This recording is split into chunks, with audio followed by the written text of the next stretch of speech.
Start her पीढ़ी को यह शिकायत होती है कि युवा हमारी बात नहीं सुनते।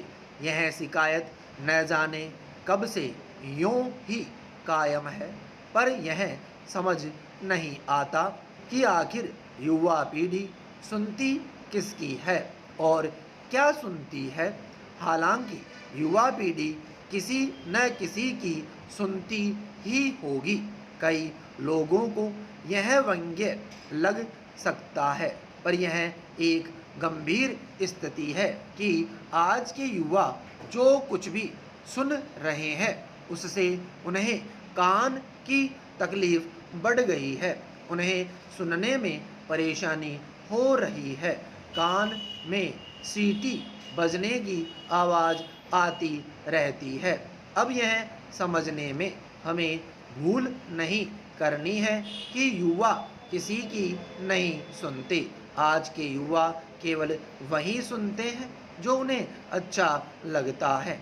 यही अच्छा लगना उन्हें आज अपनों की आवाज़ से दूर कर रहा है। समय आ रहा है जब युवा अपने बच्चों की कोमल, मधुर और प्यारी प्यारी आवाज़ सुनने को तरस जाएंगे, क्योंकि इस समय कान के डॉक्टर के पास पहुंचने वाले मरीजों की संख्या में तेजी से इजाफा हुआ है। इसमें अधिकतर युवा ही है। पैरा आज युवाओं की सुनने की शक्ति लगातार कम हो रही है। इसकी वजह है ऑनलाइन कक्षाएं, मीटिंग और वेब सीरीज। महामारी के दौर में लगी पूर्णबंदी के कारण मोबाइल का उपयोग बढ़ा है। युवा ईयरफोन या ईयरबड्स का लगातार उपयोग कर रहे हैं। इससे उनके सुनने की क्षमता में 30 से 50 डेसिबल तक की कमी हो रही है। इसका कारण है कंपनियों द्वारा लगातार ऑनलाइन मीटिंग, सेमिनार, वेबिनार, स्कूलों, कोचिंग की घंटों चलने वाली ऑनलाइन कक्षाएं और मोबाइल पर देखे जाने वाले वेब सीरीज। हर शहर में कान, नाक, गला विशेषज्ञों के पास पहुंचने वाले 150 मरीजों में से 75% युवा है। इसमें 10% बच्चे भी हैं जिनकी उम्र 15 साल से कम है। पैरा इन चिकित्सकों के पास बहरेपन का इलाज करवाने वाले युवाओं का कहना है कि वे लंबे समय से मोबाइल फ़ोन में ईयरफोन का इस्तेमाल कर रहे हैं। इसके चलते सुनने में परेशानी आ रही है। मोबाइल के प्रचलन के पहले भी युवाओं को तेज स्वर पसंद था। इसके पहले हम सबने देखा होगा कि किस तरह से आज के युवा तेज स्वरों में बजने वाले अजीब फिल्मी गीतों पर थिरकते रहते थे। कई बार तो किसी वाहन में लगे डीजे की तेज ध्वनि भी उनका कुछ नहीं बिगाड़ पाती। वे थिरकने के लिए हमेशा तत्पर रहते। यही तेज ध्वनि आज उनकी परेशानी का कारण बन रही है। आखिर बहरेपन के क्या लक्षण है, हमें इस पर विचार करना चाहिए। कैसे पता लगाया जाए कि हमें कम सुनाई दे रहा है? इसके पहले हमें ध्वनि की फ्रीक्वेंसी को जानना होगा।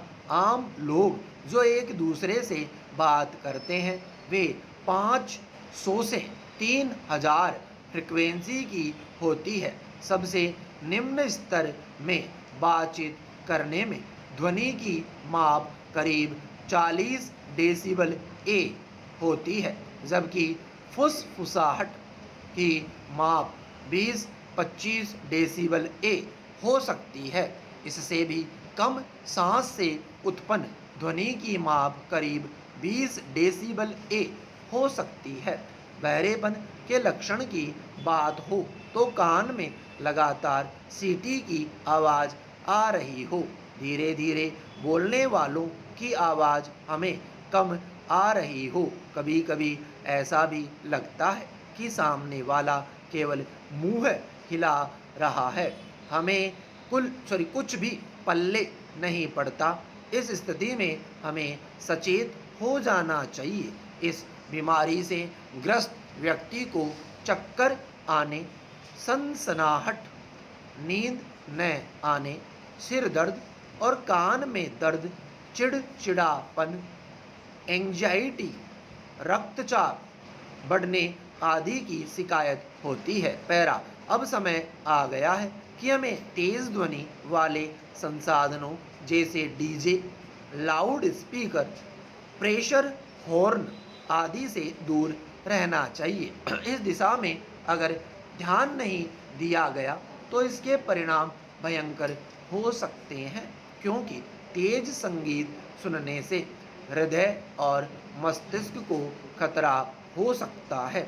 वहीं ईयरफोन पर लंबे समय तक तेज स्वर में संगीत सुनने से कान की नसें मृत हो जाती है। जो लोग कॉल सेंटर में काम करते हैं वे हर घंटे 10 मिनट सुनने से अलग रहकर खुली हवा में जाकर लंबी लंबी सांसें लेना चाहिए।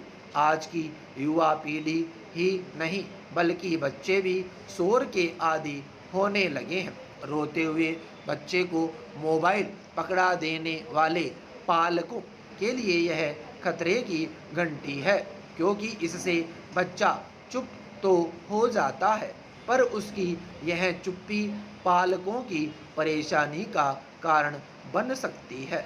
सरकार को भी इस दिशा में सख्त कदम उठाना चाहिए। पैरा, जिन्हें तेज ध्वनि पसंद है वे लोग सचेत हो जाएं, क्योंकि अगर वे आज अपनों की आवाज़ें सुन रहे हैं पर यही हाल रहा तो कल वे अपने बच्चों की आवाज़ सुनने के लिए तरस जाएंगे, तब वे नहीं सुन पाएंगे।